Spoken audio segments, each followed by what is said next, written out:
Good morning, friends. Today I am going to read to you a book titled The Great Kapok Tree, A Tale of the Amazon Rainforest by Lynne.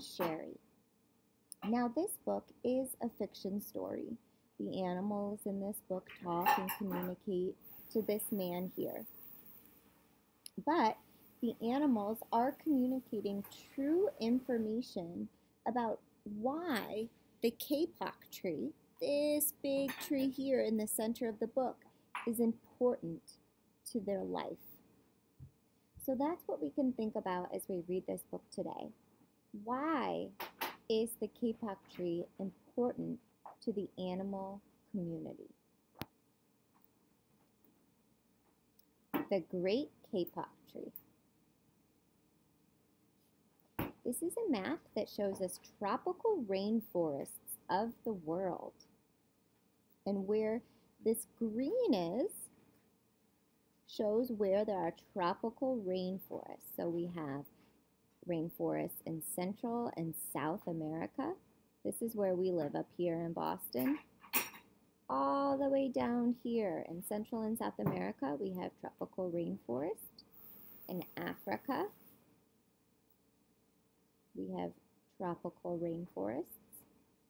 Down here in India, on this western side, if we go up here, other parts of Southern Asia, Indonesia, and all these islands here, we have Malaysia, the Philippines, New Guinea, Indonesia, and then parts of Australia, all the way over here. So those are all the places in the world that have tropical rainforests. And then the border of this page, the author illustrated lots of different animals that live in the rainforest. And then here on the right, we can see the different levels of the rainforests. We have the rainforest floor all the way up to the top canopy.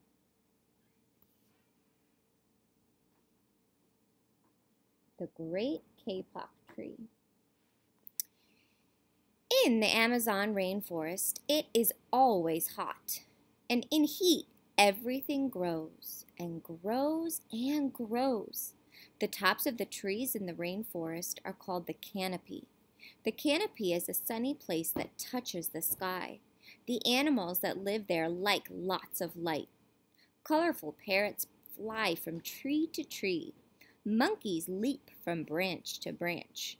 The bottom of the rainforest is called the understory.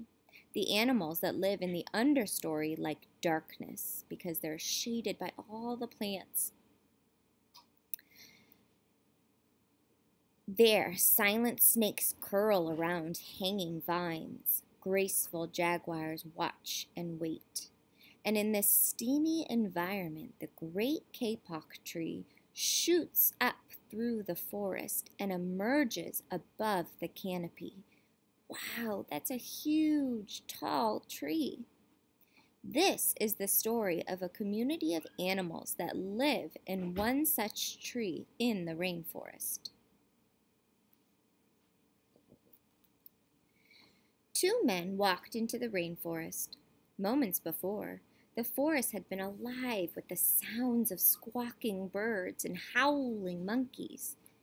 Now, all was quiet as the creatures watched the two men and wondered why had they come. The larger man stopped and pointed to the Great Kapok Tree. Then he left. The smaller man took the axe he carried. The axe is a sharp tool to cut things. If you remember, there was an axe in Abiyoyo that the man was using to cut the wood. The smaller man took the axe he carried and struck the trunk of the tree. Right there. Whack, whack, whack. The sounds of the blows rang through the forest. The wood of the tree was very hard. Chop, chop, chop. The man wiped off sweat that ran down his face and neck. Whack, chop, whack, chop.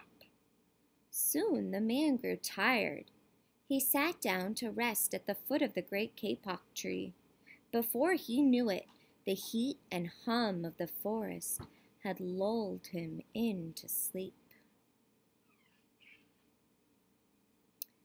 A boa constrictor lived in the kapok tree.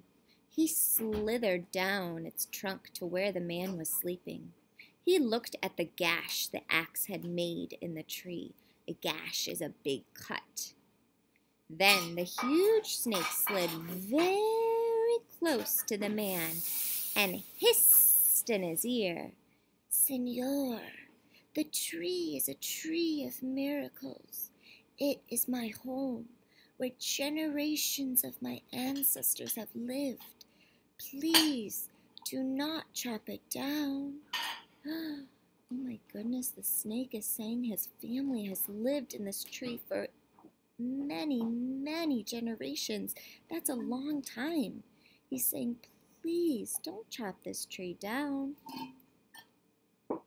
A bee buzzed in the sleeping man's ear. "Senor, my hive is in the kapok tree, and I fly from tree to tree and flower to flower collecting pollen. In this way I pollinate the trees and flowers throughout the rainforest. You see, all living things depend on one another." So the bee, oh my goodness, he flies from flower to flower, he collects pollen, and he pollinates the trees so more things can grow? A troop of monkeys scampered down from the canopy of the kapok tree. They chattered to the sleeping man. "Senor, we have seen the ways of man. You chop down one tree and then you come back for another and another. The roots of these great trees will wither and die, and there will be nothing left to hold the earth in place. When the heavy rains come, the soil will be washed away, and the forest will become a desert." We learned about that. We learned that the tree's roots hold the soil in place. A toucan, a macaw, and a cock of the rock flew down from the canopy. "Senor," squawked the toucan, "you must not cut down the tree. We have flown over the rainforest and seen what happens once you begin to chop down the trees. Many people settle on the land. They set fires to clear the underbrush, and soon the forest disappears. Where once there was life and beauty, only black and smoldering ruins remain." Oh my goodness, so people are cutting down the rainforest so that they can not only use the wood, but live there and build buildings? That's quite destructive to the rainforest community. A bright and small tree frog crawled along the edge of the leaf. In a squeaky voice, he piped in the man's ear. "Senor, a ruined rainforest means ruined lives, and many ruined lives. You will leave many of us homeless if you chop down the great kapok tree." A jaguar had been sleeping along a branch in the middle of the tree. Because his spotted coat blended into the dappled light and shadows of the understory, no one had noticed him. He camouflaged. Now he leapt down and padded silently over to the sleeping man. He growled in his ear, "Senor, the kapok tree is home to many birds and animals. If you cut it down, where will I find my dinner?" Oh, so the jaguar eats prey that lives in the kapok tree.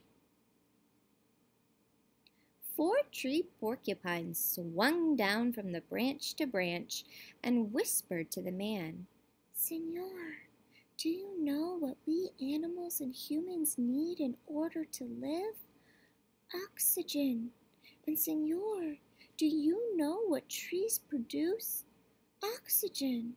If you cut down the forests, you will destroy what gives us all life." Several anteaters climbed down the kapok tree with their young clinging to their backs. The unstriped anteater said to the sleeping man, "Signor, you are chopping down this tree with no thought for the future, and surely you know that what happens tomorrow depends on what you do today. The big man tells you to chop down a beautiful tree. He does not think of his own children, who tomorrow must live in a world without trees." A three-toed sloth had begun climbing down from the canopy when the men first appeared. Only now did she reach the ground, plodding ever so slowly over to the sleeping man. She spoke in her deep and lazy voice. "Senor, how much is beauty worth? Can you live without it?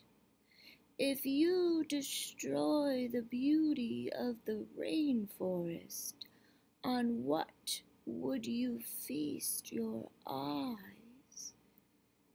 Wow. So not only is the tree important for life, it also is beautiful.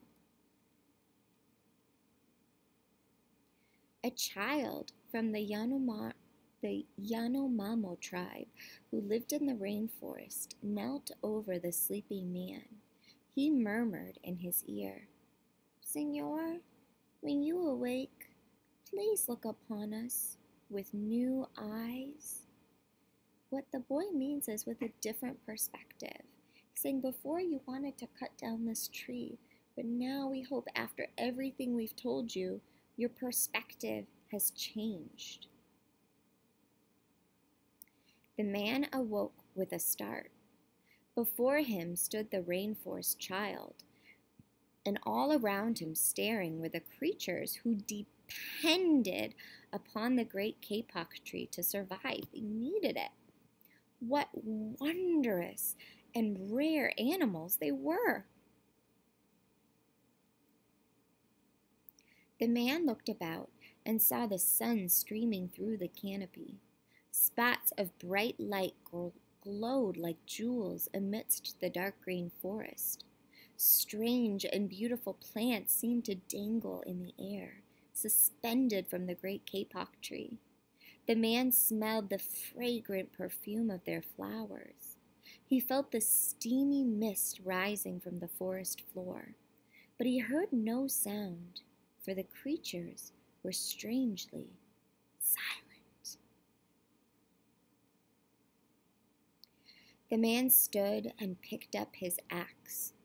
He swung back his arm as though to strike the tree, but suddenly he stopped. He turned and looked at the animals and the child.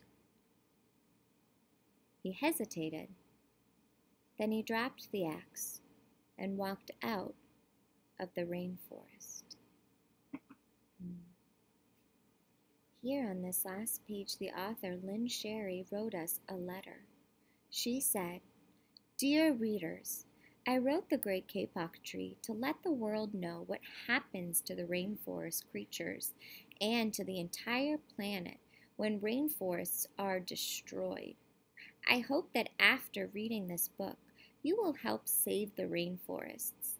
The Great Kapok Tree is about the Amazon rainforest, a tropical rainforest, but we have a temperate rainforest in the Pacific Northwest of the United States that we must protect too.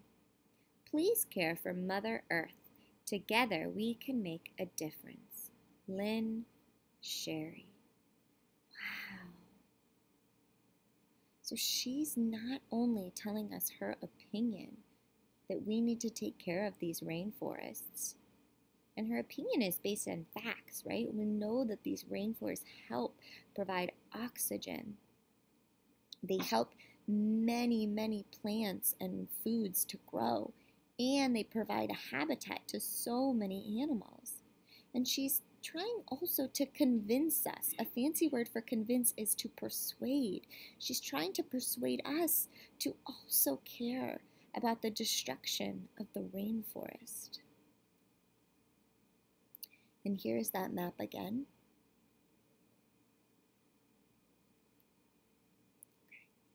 Here are those questions to think about. How is the kapok tree important to the animals in the rainforest? And then here's another question to think about. Why do you think the man decided to leave the rainforest instead of continuing to cut down the kapok tree? I hope you enjoyed the story, friends.